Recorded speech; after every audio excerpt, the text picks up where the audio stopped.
welcome to Missing Mouse Podcast. I am Gary Howard. Thank you for joining me. This is a podcast where I talk about missing people, unsolved cases, murders, and anything that has not come to a conclusion yet.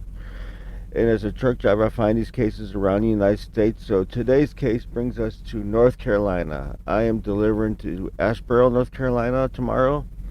And this case comes out of Greensboro, North Carolina, where a young woman vanishes without a trace after meeting up with her ex-boyfriend. She was last seen January 7th, 2016. Now, the information that I'm getting off this is from the Uncovered website. It's for about missing people and unsolved murder, pretty much what I do as well. But let's talk about Tyarra. Tyarra Williams was only 19 years old when she seemingly walked away from her life.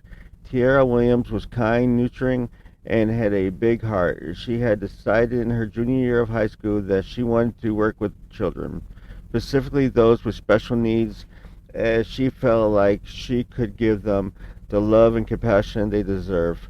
Her parents were divorced, and she had a younger brother who she thought the world of and was very protective of as well. During Tyarra's senior year of high school, she moved in with her grandmother who lived in Stony Brook apartment complex.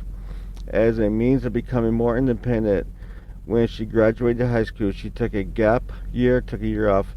By December 2015, she was ready to go to the college and had registered at Guilford Technical Community College for early childhood development and education.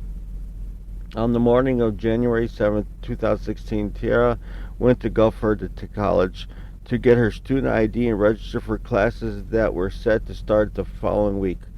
Later that day, she returned home to her mother, Danielle's apartment. Tyarra and her mother made plans to do some back-to-school shopping and get textbooks the next day. By 6 p.m., Tyarra, her brother, and her mom dismantled the Christmas tree together. Tyarra's boyfriend Aaron stopped by, and they all had dinner together and were watching TV. At 8:30 p.m., Tyarra and her brother leaves Daniel's apartment. Tyarra is last seen in the parking lot at the apartment complex with her boyfriend and her brother. Tyarra told Aaron that she was going to meet a friend, Travis, who lived within the apartment complex, so she didn't need to drive her, but she'll be back in an hour, so she didn't need to drive and everything. She just walked over there.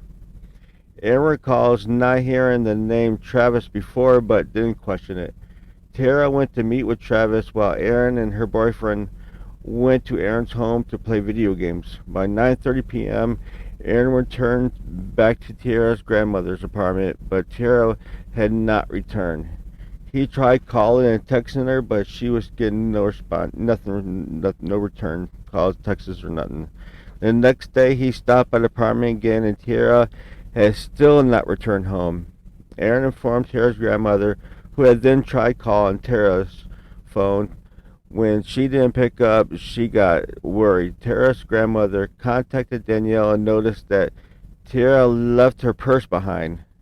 Aaron mentioned to Danielle that Tyarra told him she was going to meet a friend named Travis, a name her family did not recognize at all.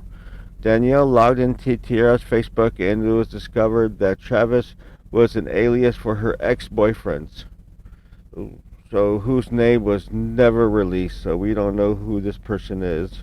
By 8 p.m. that evening, Danielle reported Tyarra's missing to the Greensboro Police Department. A search was conducted in the surrounding area of the Stony Brook apartment complex, but no new information was found. When authorities interviewed Travis, he told police that the two sat and talked in the car for about half an hour, and then she left. Police examined Travis's car, but no new information was discovered. Tyarra's case is considered an endangered missing person case, which is being handled by the Crimes Against Person Squad.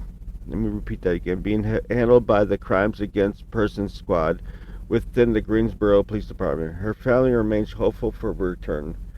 So, her last date missing January 7, 2016. She was 19, female, brown hair. Her birthday's June 18th, 1996, so she was young, 5'5". She's an African-American black woman, weighs 120 pounds. Right now, she'd be 30 years old. Now, if you go to NamUs, Her number is MP32181.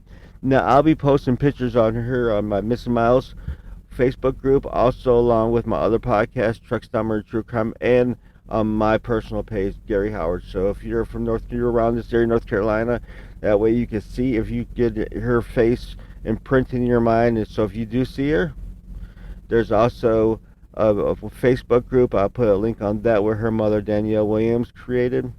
But yeah, the timeline, yeah, January 7th, 2016, 7:31. Well, I'm not going to repeat all this, but if you want, because there's a timeline on it here on the uncovered.com, but it just pretty much says what I stated, everything. But she went missing, and nobody knows where she's at. So, anybody has any information, contact Crime Stoppers, or you can contact the Greenboro, North Carolina Police Department. But the Facebook group that her mom started up is Help Find Tyarra and Williams, but the middle is with her middle name. It's Cacique. I'm sorry, I do apologize, but I'll put the link. But CAC Help Find Tyarra, Cacique Williams. Link will be in the description of the post, so you can go check that out. And if you do have any information, you can always go there. There's Tyarra Williams. That's what. There you go. I was looking through the Facebook group while I was, and that's the name. So, thank you for joining me as always. Stay safe and be vigilant of your surroundings because you never know who'll be watching you. Have a good one.